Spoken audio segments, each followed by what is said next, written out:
जो भगवान नहीं है वो कल भी नहीं था, आज भी नहीं है, आगे भी नहीं रहेगा। जो व्यक्ति आपको कहता है ना कि हम आपको भगवान बना देंगे, ये मंत्र ले लो, समझ जाइए कि दुनिया का सबसे बड़ा धोखा दिया जा रहा है।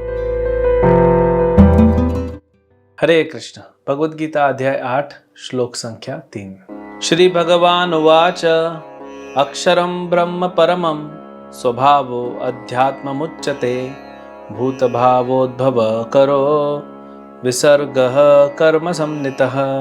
भगवान ने कहा अविनाशी और दिव्य जीव ब्रह्म कहलाता है और उसका नित्य स्वभाव अध्यात्म या आत्म कहलाता है।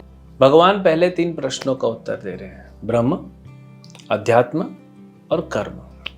ये क्या है?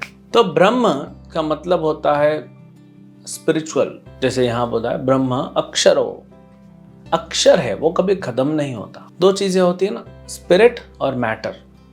मैटर मतलब ये संसार की चीजें, ये बदलती रहती हैं, बनती हैं, कुछ देर रुकती हैं, खत्म हो जाती हैं, ऐसे ऊपर नीचे चलता रहता है, उतार चढ़ाव। लेकिन जो स्पिरिचुअल होता है, जो चिन्मय होता है, जो आध्यात्मिक जगत का होता है, वह ब्रह्म कहलाता है। अब यहाँ पे देखिए ब्रह्म कहा गया। अर्जुन पूछ रहे हैं कौन है ब्रह्म या ब्रह्म क्या है? एक और शब्द शास्त्रों में हम पढ़ते हैं परब्रह्म। तो ब्रह्म और परब्रह्म में क्या फर्क है? ब्रह्म जो है, हम सभी ब्रह्म हैं, अभी भ्रम में हैं, अभी हम सब भ्रम में आ गए है ब्रह्म, लेकिन भ्रमित हो गए हैं इस संसार में आके, माया में आके भ्रम में आ गए। हम सब ब्रह्म है, मतलब स्पिरिचुअल है, चिन्मय तत्व है। भगवान इन सारे चिन्मय तत्वों के सोर्स हैं, उद्गम स्थान बोल सकते हैं, और वही सारी सृष्टि को भौतिक और जो ब्रह्म है उसको कंट्रोल करते हैं, उसको चलाते हैं, सब उनके निर्देश अनुसार चल रहा है। तो उनको इसीलिए परब्रह्म कहा गया है। भगवान कौन है? परब्रह्म है। इसमें कंफ्यूज मत होइए, आप और हम परब्रह्म नहीं है, न कभी हो सकते। जो भगवान है वो कल भी भगवान था, आज भी भगवान है, आगे भी भगवान रहे। जो भगवान नहीं है वो कल भी नहीं था, आज भी नहीं है, आगे भी नहीं रहेगा। जो व्यक्ति आपको कहता है ना कि हम आपको भगवान बना देंगे, ये मंत्र ले लो, समझ जाइए कि दुनिया का सबसे बड़ा धोखा दिया जा रहा है, सबसे बड़ा और नीच किस्म का धोखा है। ये कभी नहीं हो सकता। और छोटे मोटे धोखे होते हैं, लेकिन ये सबसे बड़ा धोखा है। क्यों? इसमें आपका नुकसान कुछ पैसों का नहीं होगा, इसमें आपका नुकसान कुछ समय का नहीं होगा, आपके जीवन का नहीं होगा, जन्मों जन्मांतर तक आप भटक जाएंगे अगर ये मान लेंगे कि मैं भगवान बन सकता हूँ। क्योंकि वो भगवान के चरणों में अपराध है, तो जन्मों जन्मांतर तक आप अटक जाएंगे। और जो आपको सिखाने वाला है वो तो बहुत समय तक उसको बहुत भुगतना पड़ेगा। मायावादी कृष्ण अपराधी, ये कृष्ण के प्रति अपराध करते हैं। जो आपको बोलते हैं कि आप भगवान बन सकते हो, या भगवान में लीन हो जाओगे, या भगवान हो जाओगे, ये सबसे बड़ा धोखा है। इस पूरी सृष्टि में इससे बड़ा धोखा कुछ नहीं है। इनसे बच के रहिए, भगवान के साथ प्रेम करिए ना। भगवान क्यों बनना है? एक तो बन नहीं सकते, अब बन के देखो, भगवान तो सृष्टि चलानी होती। अरे हम भगवान के भक्त बन जाएं तो कितना प्रेम का आदान प्रदान होगा, आनंद आ जाएगा जीवन में। हम क्यों ये गलत रास्ते पे चलते हैं? तो हम ब्रह्म है, भगवान पर ब्रह्म है। फिर अध्यात्म, अध्यात्म क्या है? स्वभाव। हम ब्रह्म है, हमारा एक स्वभाव है। क्या है स्वभाव? जीवेरे स्वरूप होय कृष्णर नित्य दास। हम कृष्ण के नित्य दास हैं, तो हमारा स्वभाव क्या हो जाएगा? कृष्ण की सेवा करना। तो इसको आत्मा कहते हैं। ये हमारा स्वभाव है, मतलब चिन्मय स्वभाव है, स्पिरिचुअल। और हम क्या करेंगे? भगवत धाम जाके भगवान की सेवा करेंगे। अब आप सोचेंगे अच्छा वहां पे भी सेवा करनी होगी क्या? यहाँ पे भी सेवा करो, वहां पे भी सेवा, यहाँ पे भी सवेरे 9 बजे ऑफिस जाओ, रात को 9 बजे आओ, उधर भी ऐसे ही करना पड़ेगा? भगवान हमको नौकरी पे लगा देंगे? वहां और यहाँ में बहुत फर्क है। ये संसार जंग लगे हुए लोहे जैसा है, और वो चिन्मय संसार वो एकदम प्योर 24 कैरेट सोने जैसा है।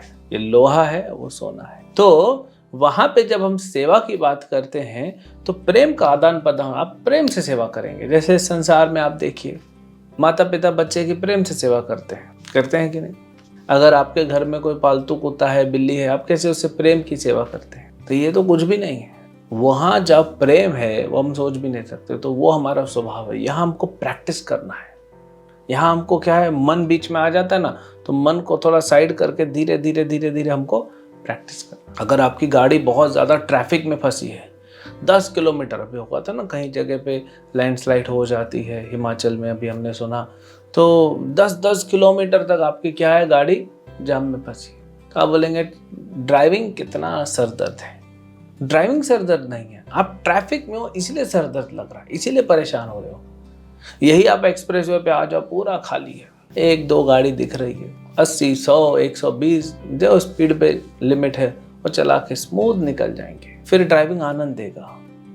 तो इस भौतिक संसार में मन और हमारे जो मन में जो वासनाएं भरी पड़ी, उसके कारण क्या हो जाता है, ट्रैफिक हो जाता है, हम फंस जाते हैं। इसीलिए हमको कुछ करने का मन नहीं करता।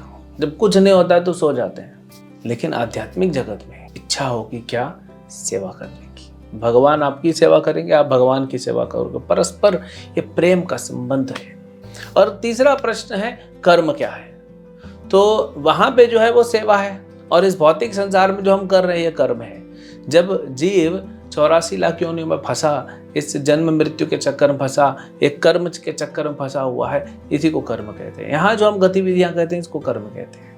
फंस गए हैं संसार, ये कर्मों के चक्कर में फंस गए। पुराने कर्म, अभी के कर्म, आगे का कर्म। तो ये कर्म चक्र को छोड़ना है और सेवा चालू करनी है। जब सेवा चालू करेंगे तभी तो टेक ऑफ होगा ना। अब देखिए, हवाई जहाज जब रनवे पे रहता है वो तो नहीं उड़ के जा सकता ना समुद्र के पार। समुद्र के पार जाना है तो उसको क्या करना पड़ता है, जमीन छोड़नी पड़ती है, और छोड़ के ऊपर उड़ जाता है। तो ऐसे ही ये संसार के कर्म में हम फंसे हैं जमीन पे। सेवा चालू करेंगे तो क्या होगा, थोड़ा सा टेक ऑफ करेगा और टेक ऑफ करेगा, फिर सेवा बढ़ती जाएगी, पूरा टेक ऑफ करेगा। हाँ, धीरे धीरे धीरे धीरे वो जमीन से हवाई जहाज जो है सेवा करते करते हम जो है ऊपर उठते जाएंगे और पूरा उड़ते जाएंगे। ये तो संसार का हवाई जहाज है, उसको वापस आना पड़ता है।